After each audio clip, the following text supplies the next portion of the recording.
الحمد لله وكفى وسلام على عباده الذين اصطفى أما بعد فأعوذ بالله من الشيطان الرجيم بسم الله الرحمن الرحیم۔ سوال ہے کہ قرآن کہاں نازل ہونا شروع ہوا؟ دیکھیں، قرآن کے دو نزول ہیں۔ ایک تو یہ ہے کہ لوح محفوظ سے آسمانی دنیا پر نازل ہونا، لوح محفوظ سے آسمانی دنیا یعنی جس کو ہم دیکھ رہے ہیں، یہ پہلا آسمان جو ہے یہاں پر نازل ہوا، اور پھر جو ہے وقفے سے آسمانی دنیا سے اللہ تعالیٰ نے اس کو ضرورت کے مطابق، کبھی حضور صلی اللہ علیہ وسلم مکہ میں ہوتے، کبھی سفر میں ہوتے، کبھی مدینہ میں ہوتے، کبھی غزوات میں ہوتے، کبھی بستر پر ہوتے، تو اس کے مطابق جو ہے وہی نازل ہوتی تھی۔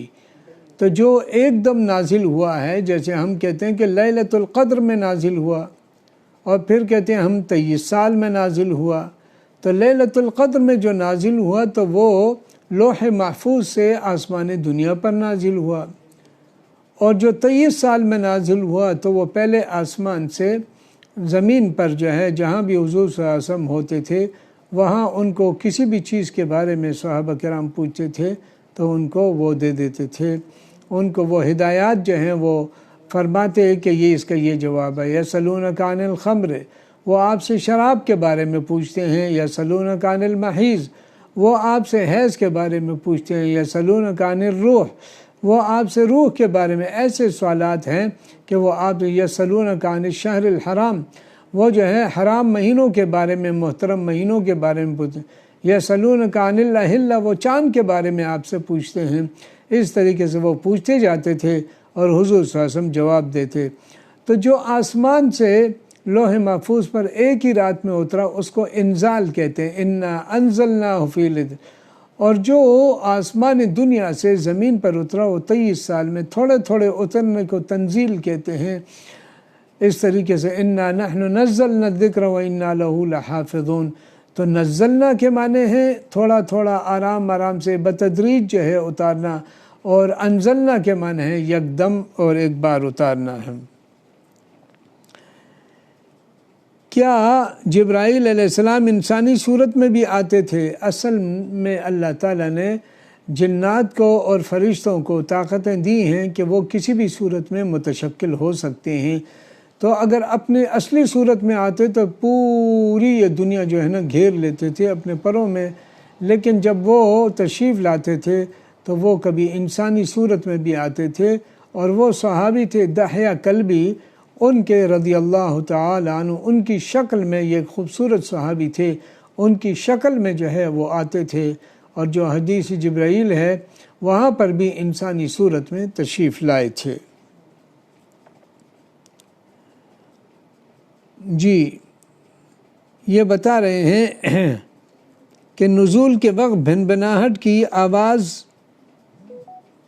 کیسے حضور صلی اللہ علیہ وسلم سمجھتے تھے؟ اصل میں بات یہ ہے کہ یہ بھنبھناہٹ کی آواز جو ہے اور لوگوں کے لیے ایسے سنائی دیتی تھی جیسے ہم ٹائپنگ مشین کو ٹھک ٹھک کی آواز آتی ہے، لیکن وہاں پر ایک میسج آ جاتا ہے جس کو وہ شخص جو بیٹھا ہوتا ہے وہ سمجھ جاتا ہے۔ اسی طریقے سے عام لوگوں کے لیے مکھی کی، شہد کی مکھیوں کی بھنبھناہٹ کی آواز ہوتی تھی، لیکن اس کا جو مطلب ہوتا تھا وہ حضور صلی اللہ علیہ وسلم کو سمجھا دیا جاتا تھا۔ اب جو ہے ایک مؤثر واقعہ ہے، ایک صحابی ہیں جو پہلے اسلام سے پہلے، ان کا نام ہے یمامہ کے سردار تھے، ثمامہ تھا۔ وہ حضور صلی اللہ علیہ وسلم نے جب اپنے صحابہ کو دعوت کے لیے بھیجا تو اس نے شہید کر لیا تھا، اور حضور صلی اللہ علیہ وسلم سب سے زیادہ جو ہے وہ مبغوض تھے، یعنی اس شخص کو، اس یمامہ کے سردار ثمامہ کو اس پر بہت غصہ تھا۔ وہ عمرے کی نیت سے گئے اور عمرے کی نیت سے چلے تو مدینہ کا راستہ اختیار کیا۔ اب حضور صلی اللہ علیہ وسلم نے صحابہ کرام کو بھیجا، وہ ان کو پکڑ کے لے آئے اور مسجد میں قید کر دیا۔ ظاہر ہے کہ پہلے مسجد میں قید خانہ ہوتا تھا اور کوئی ایسی سہولتیں نہیں تھیں۔ اب بہرحال حضور صلی اللہ علیہ وسلم نے اپنے صحابہ سے کہا کہ ان کے ساتھ نرمی کا معاملہ کریں اور ان کے ساتھ جو ہے بہت اچھا معاملہ کریں، ان کو اچھا کھلائیں پلائیں، آرام سے رکھیں۔ وہ بہت متاثر ہوا۔ حضور صلی اللہ علیہ وسلم، یہ کئی بار ایسے ہوا تو بہت متاثر ہو کر کے اس کے دل میں ایمان نے جگہ کر لی، اور پھر جو ہے یہ نہایا اور یہ ایمان لایا اور کہا کہ خدا کی قسم، پہلے میری ساری دنیا میں کائنات میں آپ جیسے نفرت والا شخص نہیں تھا میرے نزدیک، میرے دل میں جو بغض و عداوت تھی وہ سب سے زیادہ تھی، لیکن اب جو ہے پوری دنیا کے اندر سب سے زیادہ محبت اور مودت اور پیار و انس وہ آپ ہی سے ہے۔ بہرحال حضور صلی اللہ علیہ وسلم کے اخلاق عالیہ تھے۔ آج اسلام کے لیے ہم رکاوٹ ہیں کہ نام کے مسلمان ہیں، حقیقی مسلمان نہیں ہیں۔ اگر ہم حقیقی مسلمان ہوتے تو حضور صلی اللہ علیہ وسلم کے اخلاق عالیہ کو دیکھ کر کے کئی سو لوگ جو ہیں ایک ہی مجلس میں مسلمان ہوتے تھے۔ آج ساری زندگی گزر جاتی ہے، ہمارے اخلاق و کردار و افعال و اعمال کو اور حرکات و سکنات کو دیکھ کر کوئی نہیں آتا کہ آپ کے اخلاق کو دیکھ کر میں مسلمان ہوا ہوں۔ تو ہم اپنا جائزہ لیں، احتساب کریں کہ ہم کیسے مسلمان ہیں۔ ہم نام کے مسلمان ہیں، شراب کی بوتل پہ شربت انار لکھا ہے، اس سے نہیں ہوتا۔ ایک سوال ہے کہ اعمال کیسے تولے جاتے ہیں؟ ظاہر اعمال کوئی ٹھوس چیز نہیں ہے۔ اس کی مثال آج اللہ تعالیٰ نے جو سائنسی علوم آئے ہیں، بخار کا ہم معلوم کرتے ہیں کہ کتنے درجے بخار ہے۔ اب اس بخار کو تولنے کے لیے تھوڑی جو ہے ترازو چاہیے یا اس طریقے سے کوئی چیزیں نہیں ہیں۔ اس کا ترازو وہ تھرمامیٹر ہوتا ہے کہ جس کے ذریعے وہ بخار کی گرمی کو معلوم کر لیتے ہیں، وہ موسم کو معلوم کر لیتے ہیں، وہ ہوا کی شدت کو معلوم کر لیتے ہیں، وہ برودت و گرمی کو معلوم کر لیتے ہیں، وہ دودھ کے اصلی ہونے اور غیر اصلی ہونے کو معلوم کر لیتے ہیں۔ اسی طریقے سے اللہ تعالیٰ کے ہاں پیمانے ہیں جو کہ وہ آرا جو ٹھوس چیزیں نہیں ہیں ان کو بھی معلوم کریں ان میں کتنے اخلاص ہے، ان میں کتنی للہیت ہے، اتنے کتنے اللہ کی رضا کے لیے اس نے یہ کام کیا ہے، تو اس سے وہ تولے جائیں گے۔ اب قاعدے کے اندر جو ہے زا ہے، زا یہ دونوں دانتوں کے درمیان، زبان کو ذرا دور رکھے، از جیسے را کے اوپر نقطہ ڈالے تو وہ زا، از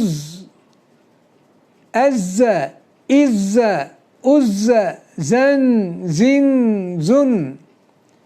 اسی طریقے سے جو نماز کا سبق چل رہا تھا ان میں سورت تھی سورۃ الفلق چل رہی تھی، ومن شر النفاثات، اعوذ باللہ من الشیطان الرجیم، بسم اللہ الرحمن الرحیم، قل اعوذ برب الفلق من شر ما خلق ومن شر غاسق اذا وقب ومن شر غاسق اذا وقب ومن شر غاسق اذا وقب۔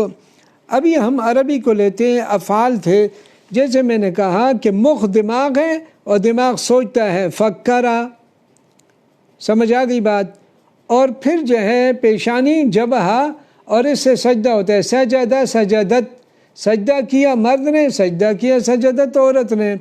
اسی طریقے سے نظرہ نظرت، دیکھا مرد نے، دیکھا عورت نے، سمع سمعت، مرد نے سنا عورت نے سنا، شم شمت، سونگا مرد نے، شمت عورت نے سونگا، اکل اکلت، مرد نے کھایا عورت نے کھایا، شرب شربت، مرد نے پیا عورت نے پیا، خطبہ خطبت، مرد نے خطبہ دیا عورت نے خطبہ دیا، قول قولت، مرد نے کہا عورت نے کہا۔